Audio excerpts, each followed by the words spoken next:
Do you need a reason to smile? People look for reason to be happy. Same way, they look for reason to be unhappy. Can you imagine if you can be happy without a reason? Despite you believe that I am the source of bliss. If you are the source of bliss, why do you need a reason to be blissful? So, either the statement is now true that I am the bliss. If you are the bliss, you don't need a reason. About healing. It's good to receive healing from people, or it is okay to open up your channels, i.e., when you're giving Reiki or receiving Reiki. Where does all this energy come from? Do you lose energy if your person who is giving healing to you is not that connected or engaged? What impact does it make?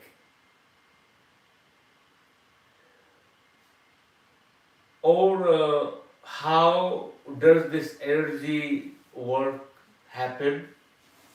The person who is giving healing, if he's not clean conscious, where this person get energy from? The person after giving energy should feel tired or should feel invigorated.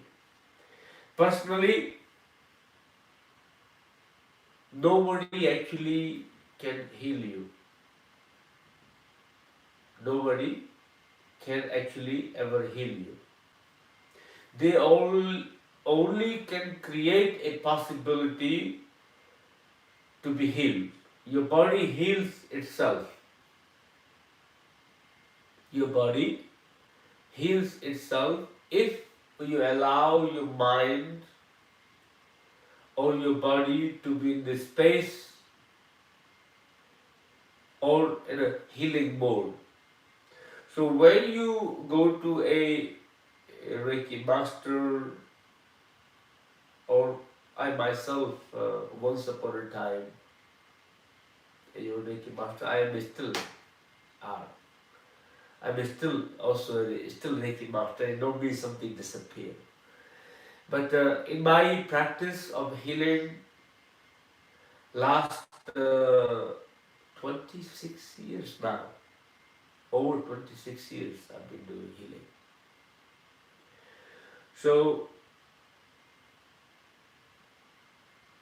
I actually never lost any energy, never felt tired after giving healing, but I felt more energized and revived my own self. Because during healing session, what it happens, you become a instrument to connect yourself to the cosmic vibration. You open up yourself and you allow that person to open up same time as well.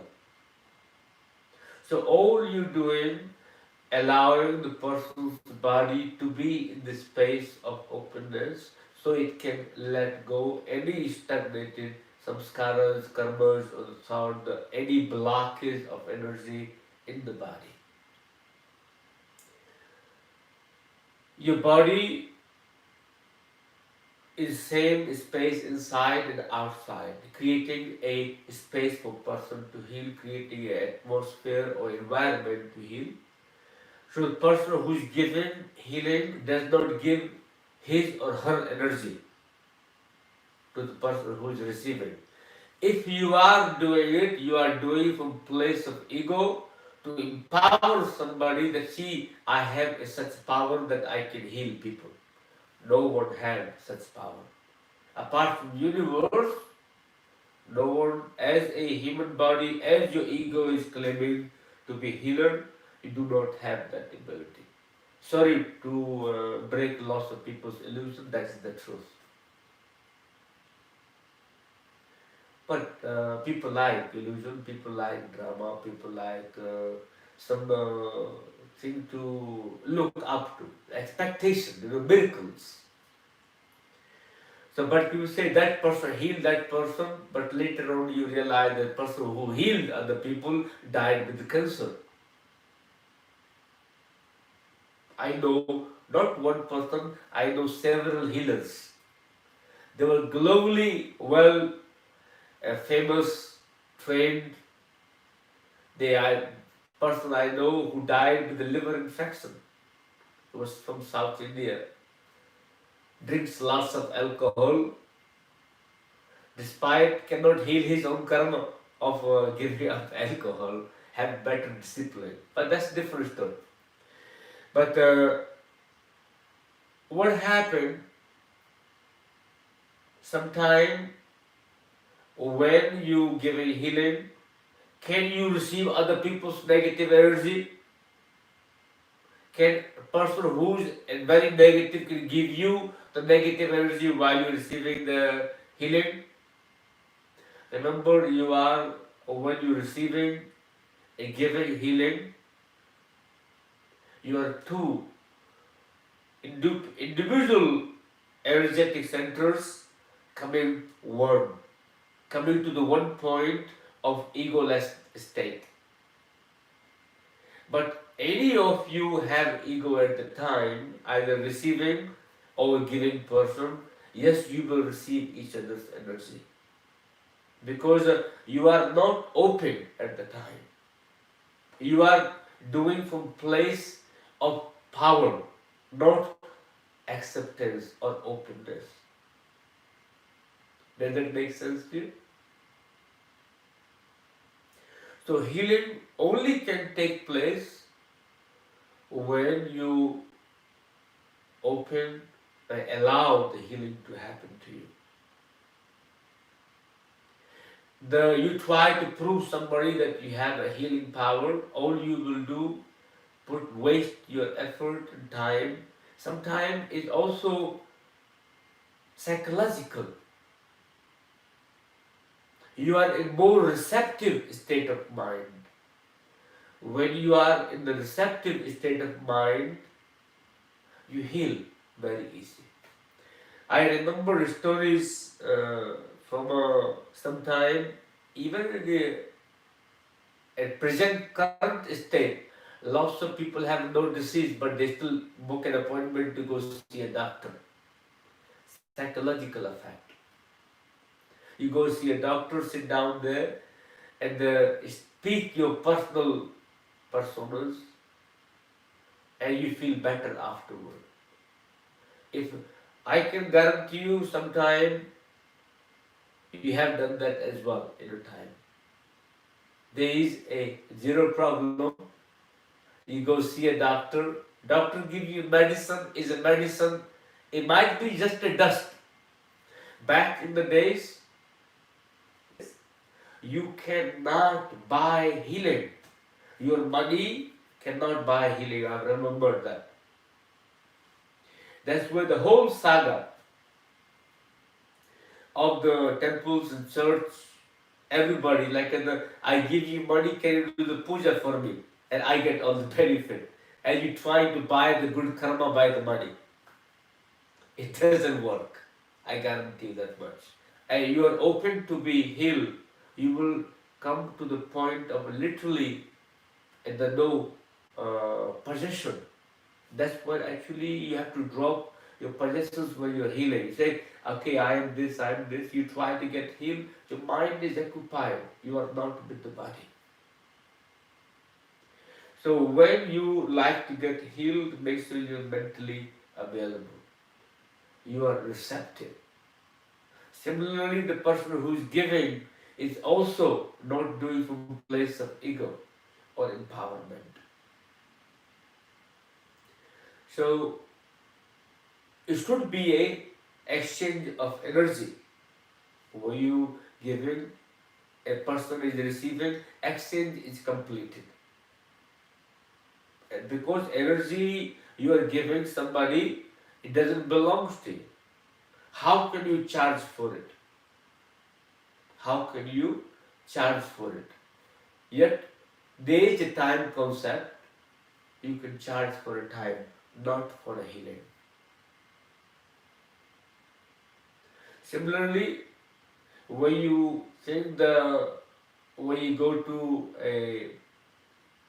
I discovered that recently I was visiting one church. There was somebody was doing I asked, do you give money for priest to do a rosary bead for you to take away to get benefit of good karma? I found similar concept in other religious viewpoint, even in Hinduism. People go to give money to the priest, say, please can you do me a puja? So I will have a less bad luck. It doesn't work. You have to do the effort to get rid of your bad karma,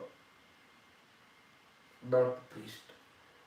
Priest can guide you, can't do the work for you. He's just saying that, please can you eat for me all the medication and I get better.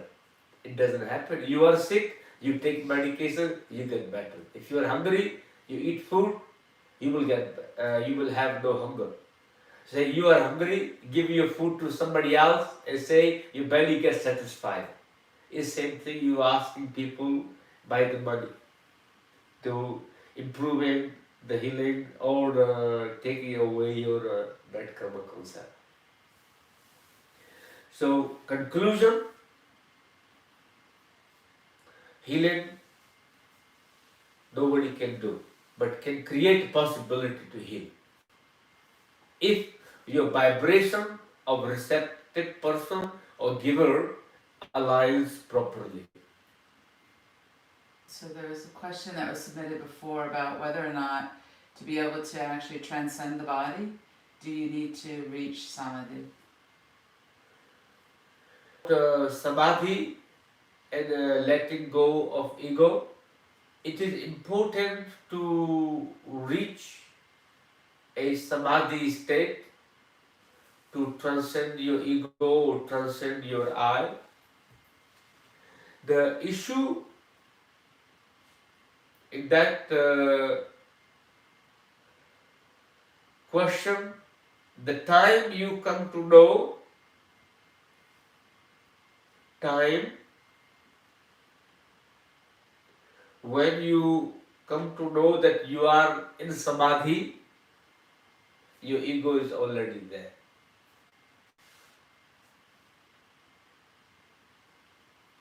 So how can you transcend the ego? You only can accept ego. There is Samadhi are different types of Samadhi.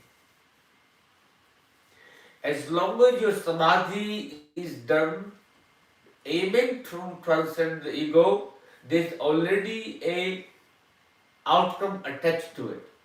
And once you get to experience that outcome, your ego becomes a lot more smarter.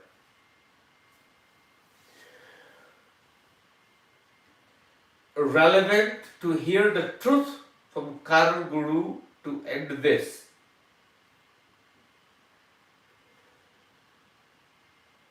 It is every help to transcend is always welcome as long as it can help. You only can transcend your ego if you are doing a nirvikalpa samadhi. That happens with no expectation goal in the mind, with no technique or any plan in the mind, or any preparation in the mind. So, ego prerequisite for transcending your ego or I is a practice of meditation. You do it. Time you forget that you are doing a meditation. Time, a moment you forget that you are doing a meditation. You are in egoless state. The moment you become aware that you are in a timeless state, you again become wrapped up by the ego. So it's very hard to transcend the ego, but you can accept your ego and put your ego to a good use. Put your ego to a good use. Nowadays, the concept of ego is actually used to take away the empowerment of the people in spirituality. Say you are too much ego. The person who say, you should ask them, are you not in the ego? As long as you think that you exist, you are creating, you are doing, you are in a state of ego.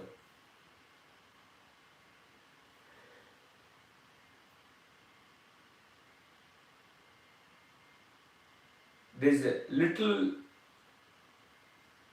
more question to it.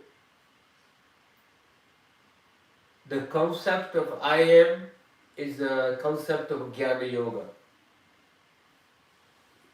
Any practices, let's say I am this body, I am constantly going to the Nyaya Samdhati or Nyaya Sarita, like constantly the analyzing the self-observation process.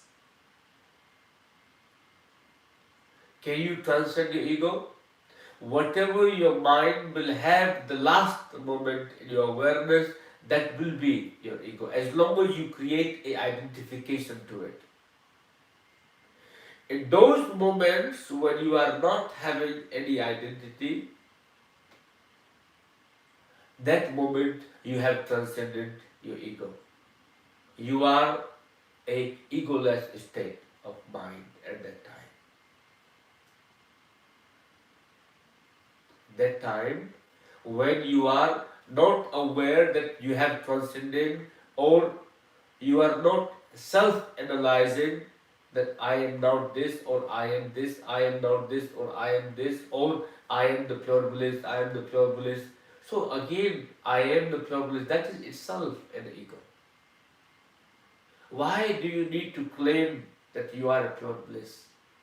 Why do you claim that you are not the pure bliss, or other people are not the pure bliss? Simplest, if you reach to the, as long as you are bound by the gunas, either sattvic, rasic or tamasic, and you claim that one of the element, one of the guna is prominent in your presence or in your thinking, you are subject to an ego. When you become gudati, when your awareness, thinking, all drop, even your meditative state of mind drop. When you are meditating but not aware that actually you are meditating. You are meditating but are not even trying to meditate. Your 24/7 state of mind is just you. There is no difference to you when you are not meditating or meditating. You have transcended your ego. The moment you question it, your ego is arrived back again. So, if you just become I am, they don't need to constantly factorize it. They don't need constantly to judge it. Just sit comfortably and accept as it is. In the world, there's so many thoughts will go through it in the mind. This body have how many generations of memory? Approximate 7 generations of your great grandparents. Combine them together. Biologically, your DNA carrying those information. You may not even aware what your seventh generation great grandfather did, you still have that memory in your physical appearance of the body. And you are reacting, behaving in such a way. And sometimes you just let it happen what is happening, you just only silently witness. There is no need to create a judgment to it. If you can learn comfortably and silently witness everything as it what happens inside you and outside you and remain totally unaffected with conscious or unconscious effort, even in your sleep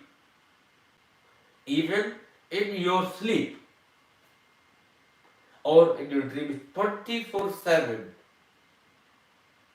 you silently witnessing what is happening through your five element made of this body. You have transcended your ego already. You became one with ego. Rather than transcending, just become mercy. Accept it. As long as you fight with ego, ego is what? It's just you. Yourself living in illusion is ego. Yourself label itself an ego. Yourself wrapped up in nice packaging of spirituality. Yourself wrapped up in nice packaging of materialism. Yourself wrapped up in a nice, beautiful identity. That is an ego. If you stop fighting with yourself, you create a good possibility. First foundation is stop fighting. So, rather than where you going to transcend your ego to the cloud. Your ego, wherever you transcend your ego, you arrive there, ego is there for you, waiting for you. As long as you are in the physical body, you are bound by it. But when you accept your ego, you create a possibility to become one with it. When you become one with it, there is no separation. When there is no separation, ego doesn't exist. Ego is illusion created by the idealistic and ideology of senses, liking, disliking. Some people who have not studied ego will have zero idea of ego. The more smarter you are in spirituality, more worried you are about ego. In Bhakti Yoga, there is no concept of ego. It's all surrender. Totally. All acceptance. They said, Tera tujhko arpan kya lage. Whatever I have is all yours. So there is, and even my ego is yours. So there is no concept of ego there. So there is many traditions, many concepts. You can find a way to not identify, not claim.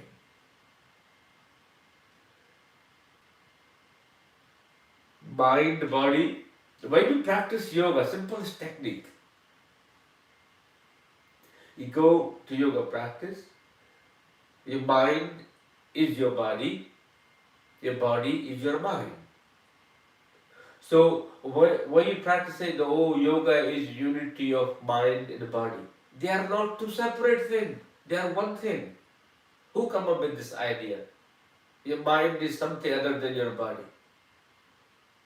So what happens when you practice yoga? You become aware of your body. What happens, where sensation taking place, how you feel, you connecting a bit more relationship with your own body. You have no idea, you store so much information in the body. Every molecule in the body, holds information. So when you're practicing, you becoming aware of it. You're releasing it. Wanted or unwanted emotions get released, memory get released, you get space cleared up, like you're going for house clean. Same concept. But you cannot call it in the uniting the mind and the body. They are one. They're not separate. But we have a concept they are separate. Where is evil thoughts come from? Mind. Where is the mind? Your body react. All the evilness come from your body. All the goodness come from your body. Without the body, you don't exist, my friend. So, don't take it easy. Practice yoga. Sit down sometime to even witness your body that you are in the body. We have such a different perspective to when we look at the body. We don't see body's importance. When you meditate, don't label it or don't fight with it. I am this, I am not this, I am this, I am not this. You just silently remain centered in your own self and just witness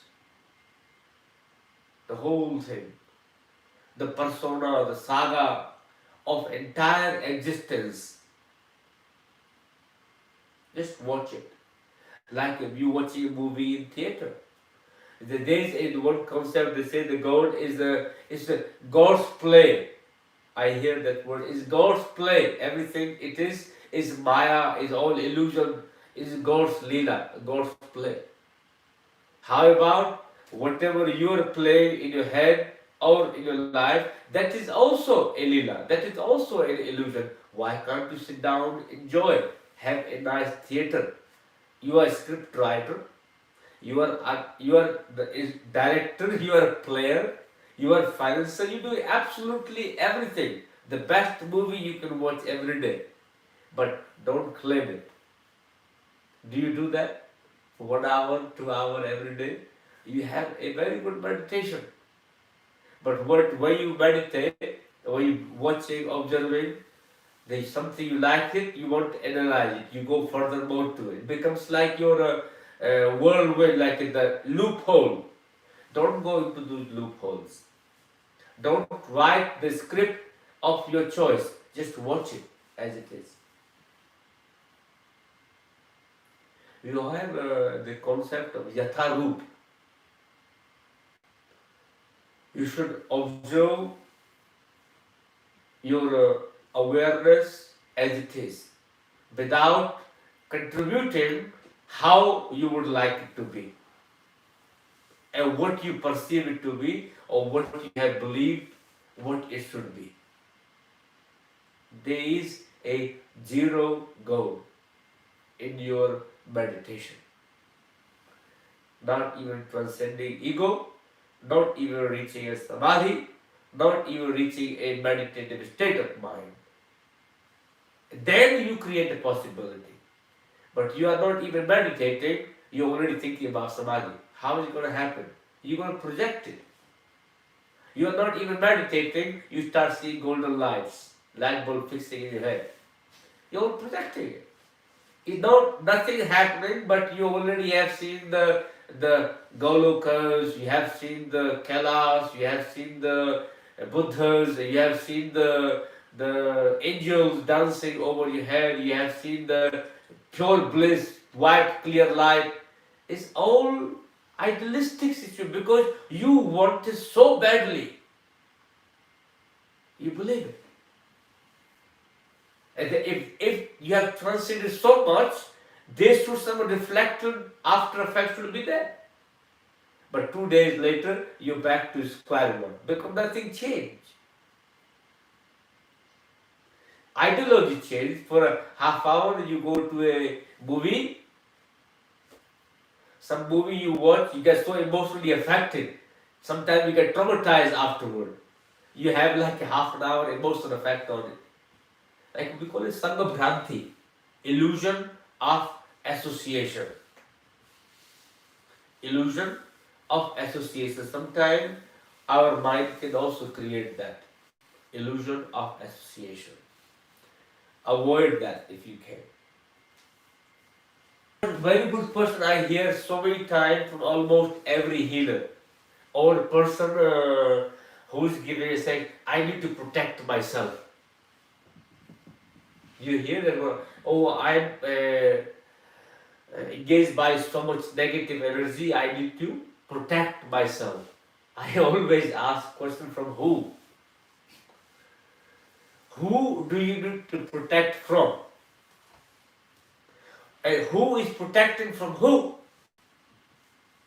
Because in the reality, deep down, who is me is also you. Who is you is also me. There is no difference. When there is no difference, who is protecting who? And why do you need to protect? Means you're making a wall for protection. And the more wall you make, less protection you're likely to get. Because nobody can protect from anyone. All you do, make a wall from it.